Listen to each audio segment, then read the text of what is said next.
요즘 언론이 별걸 다 보도하고 있습니다. 심지어 윤석열이 리더십이 어리소신이다. 총장 때 측근 챙기기가 과했다. 그러면서 정치인 윤석열에 대한 시시콜콜한 이야기들이 나오고 윤의 정치 임무는 시간 문제다. 이런 이야기까지 등장하고 또 기존의 법조인과 윤은 상당히 스타일이 다르다. 그래서 윤은 의리를 중시하는 스타일이며 구수 그러니까 8번 떨어지고 9번째 사법시험이 됐는데 그때도 마찬가지였고 고시생 동료가 모르는 문제를 물어보면 자기도 그렇게 많이 떨어졌으면서도 스스럼 없이 알려주다가 정작 자기 공부는 시원찮아서 구술을 하게 됐다 이야기도 있고 윤이 오랜 고시 생활을 할 수밖에 없었던 이유가 잦은 조문이라는 거예요. 그래서 신림동 고시촌에 들어가면 친한 친구였어도 합격 때까지는 거리를 두고 공부에 전념하는데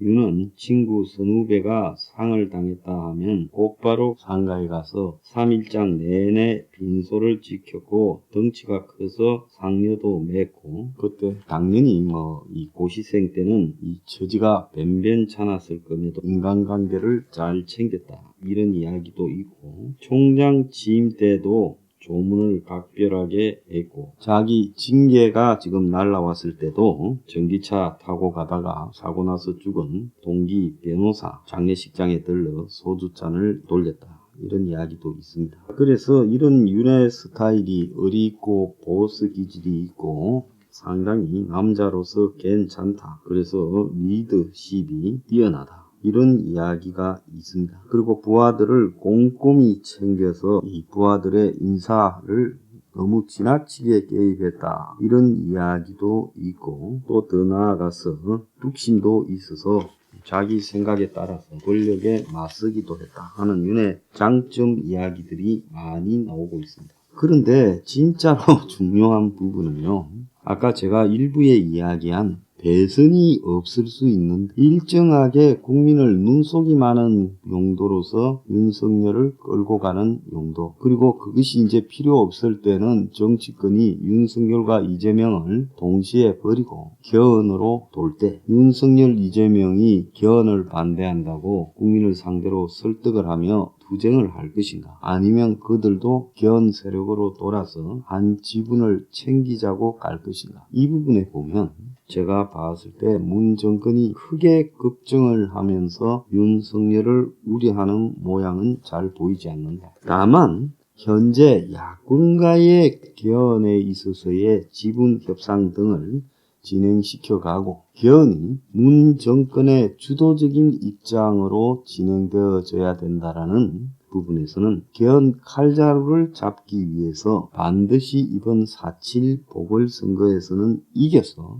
야권이 그야말로 백지항복을 하도록 만드는 다음에 개헌을 하려고 한다. 그래서 문 정권이 이 4.7 보궐선거에서 최소 서울에서 이기고 최대 부산까지 정치 공작을 해서 이겨보겠다라는 의지가 매우 강력한 걸로 알려지고 있습니다. 그래서 이 부산의 선거도 지금 물 건너 간 지가 객관적으로는 오래됐죠. 서울시장 선거도 최근 LH 투기업과 또 윤핵 검찰총장 사표와 대선 출마 등으로 매우 안 좋아지고 있습니다. 그래서 서울시장 보궐선거에서 여야 단일 후보가 대결을 하면 계속 야권 쪽의 단일 후보가 우세하다는 내용이 나오고 있어요.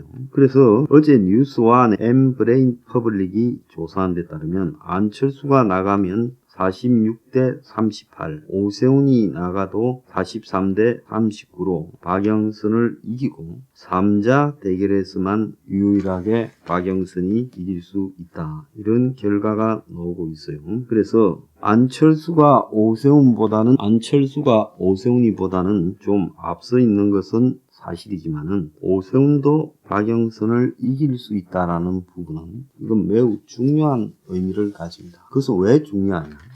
지금까지 박영선을 이길 수 있는 사람은 안철수밖에 없다라고 돼서 단일 후보가 안철수가 거의 유력하다, 단원 당상이다라는 분위기였는데, 나경원이 아니고 오세훈이 후보가 되고 윤석열 사퇴 그리고 정치권 진입 이야기 등이 번져나가면서 매우 불리한 소지가 많았는데도 불구하고 오세훈이 박영선을 이기고 있다는 것은 오세훈의 선전이라기보다는 현재 여건이 급속하게 윤석열, LH 두 가지 문제로 흔들리고 있다는 걸 의미한다, 이렇게 봐야 됩니다. 그래서 권이 수세에 몰렸고 부산은 거의 물 건너 가 보이고 서울도 단일 후보가 되면 그 단일 후보한테 지는 양상이 나타나니까 지금 서울, 부산에서 네거티브 공세가 이제 시작이 됐어요. 수단과 방법을 가리지 않고 지금 네거티브를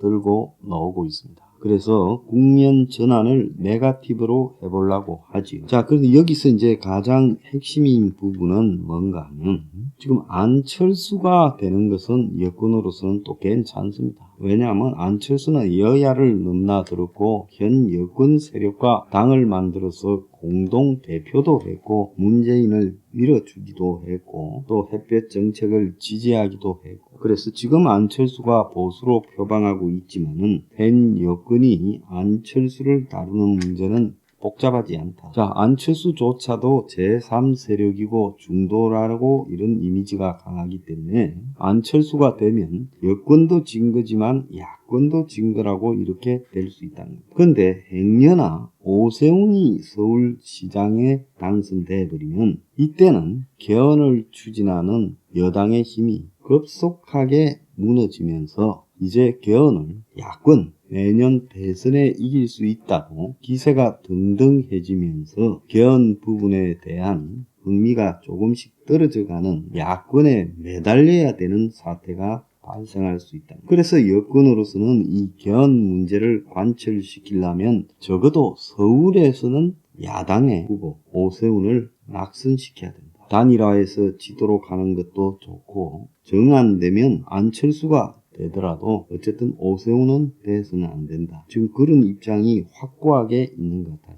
그러다 보니까 오세훈의 땅 투기 의혹을 들고 나왔습니다. 10년 전의 이야기예요. 그래서 그 내용이 뭔가 하면 박영선 캠프 쪽에서 이제 기자회견을 열고 오세훈 후보가 과거 본인 가족과 처가가 소유했던 내곡동 땅이 보금자리 주택 지구로 지정되면서 이명박 때 거기에 관여했다. 자기가 시장일 때 2009년 8월에 서울시가 국토해양부 현 국토교통부에 내곡동 보금자리 주택지구로 지정해달라고 요청을 했고 오보 가족과 처가는 내곡동 보금자리 주택지구 지정 이후에 땅을 넘기는 대가로 36억 5천만 원의 보상금을 서울주택도시공사 SH공사로부터 받은 걸로 파악됐다. 그래서 땅을 전년도 대비 적게는 2배, 많게는 3배 비싸게 SH에 넘겼다. 이렇게 폭로했어요.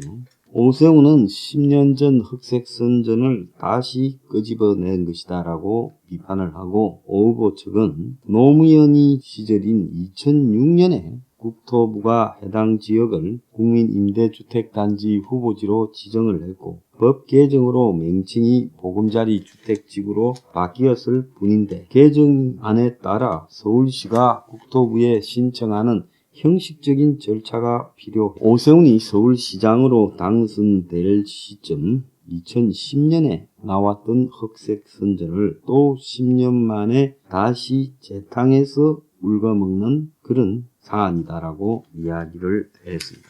자, 그뿐만 아니라요. 부산의 LCT 해운대 바닷가에 초대형 고층 고급 레지던스 단지를요. 지금 이 특혜 분양 의혹이 나왔고 2017년에 시민단체가 고발했다가 흐지부지 끝났는데 이거를 이번에는 100여 명이 이름이 적힌 리스트가 경찰에 접수돼서 파장이 일고 있다는 겁니다. 부산경찰청에 따르면 LCT 특혜 분양 명단이 있다라는 진정서가 접수돼서 사실관계를 확인 중인데 이 진정서에는 현직 국회의원, 전직 장관, 검사장, 법원장, 유명 기업인 등이 포함되었고 이런 사람들에게 분양을 해주기 위해 정상적인 물량에서 일부를 빼가지고 이들을 밀어주었다는 겁니다. 그래서 이 리스트 존재가 일부 기자들에게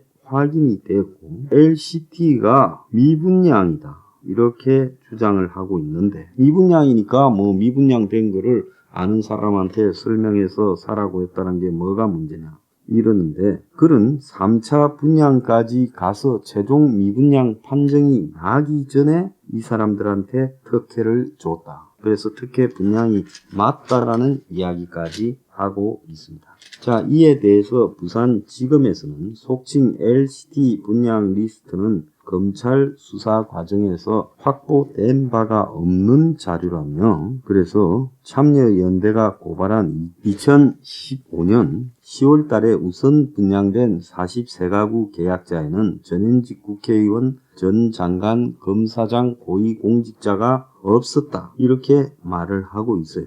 부산 참여연대가 LCT의 실제 시행업자이자 소유주인 이영복이가 LCT 분양권을 가지고 로비 수단으로 썼다면서 현 정권 들어와서 43명을 검찰에 고발한 바 있습니다. 그래서 특혜 분양 논리는 이제 정치적인 논란으로 번지면서 부산시장 선거의 쟁점으로 부각되고 있어요. 그래서 지금 국민의힘당에서는 LH 땅 투기 문제를 덮기 위해 옛날 사건을 가져와 가지고 물타기를 하고 있다. 이렇게 말을 하고 있습니다.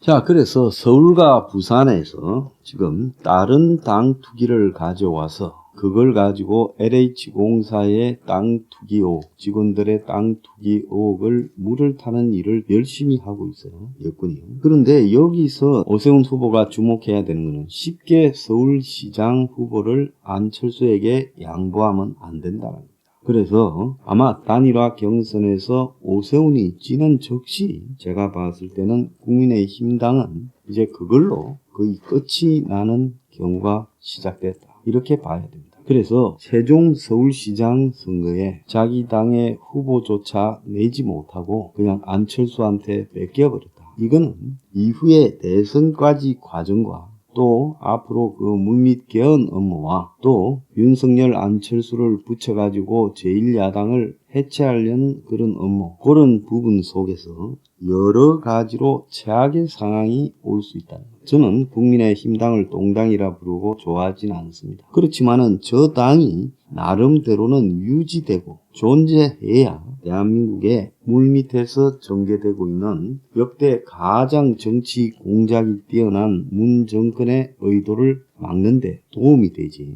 저 당이 조기에 서울시장 선거 과정에서 후보조차 내지 못하고 무력화되어 버렸을 때 그때는 아마 수습 불가능한 상황에 빠질 수 있다. 그러면 지금 저 당의 키를 잡고 있는 김할배가 적어도 우리 당이 기필코 서울시장이 돼야 된다라고 생각하고 문 정권을 공격하고 3기 신도시를 취소해라. LH공사를 해체해라. 그러면서 문 정권의 부동산 대책은 파국이다라고 강력한 공세를 펴야 되는데 저 당에서는 그런 지도부에서의 강력한 공세가 나오지 않고 있다. 그래서 제가 이 김할배가 저 당을 이기게 하기 위해서 와 있는 게 아니라 별 대책도 없으면서 저 당을 망하는 쪽으로 끌고 가기 위해서 저 당이 김할배 있는 동안에 완전히 망해버려서 출구를 찾지 못하게 하는데 목적이 있는 거 아니냐. 그래서 저 단일화 협상 자체도 지금 굴러 들어가고 있는데 안철수의 정체성에 대해서 문제를 제기하고 과거에 대해서 사과하라고 요구하고 그리고 보수 진영의 지지자들에게 안철수를 찍어서는 안 된다라고 말을 하고